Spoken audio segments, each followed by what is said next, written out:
ഇന്ന് ഏപ്രിൽ 28, 2024 ഞായറാഴ്ച ഒരു സംഭവമുണ്ട്. നമ്മുടെ തിരുവനന്തപുരത്തെ ഒരു ലെജൻഡറി ഹോട്ടൽ ഇന്ന് ക്ലോസ് ചെയ്യാൻ പോവുകയാണ്.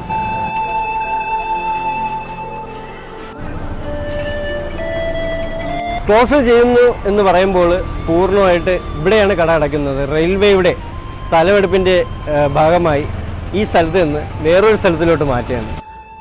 വിറകടുപ്പിൽ മാത്രം പാചകം ചെയ്യുന്ന ആ പൊറോട്ടയും ബീഫും അന്നും ഇന്നും വേറെ ലെവൽ തന്നെയാണ്. പിന്നെ ആ ഒറ്റ മുറി കടയിൽ നിന്ന് കഴിച്ചവർക്ക് എന്നും ഓർത്തിരിക്കാൻ ഒരുപാട് ഓർമ്മകൾ തന്നിട്ടുണ്ട് ഗുഡ് മോർണിംഗ് ഹോട്ടൽ. 1981 അമീർ ഉപ്പ ഈ ഗുഡ് മോർണിംഗ് ഹോട്ടൽ തുടങ്ങുന്നത്.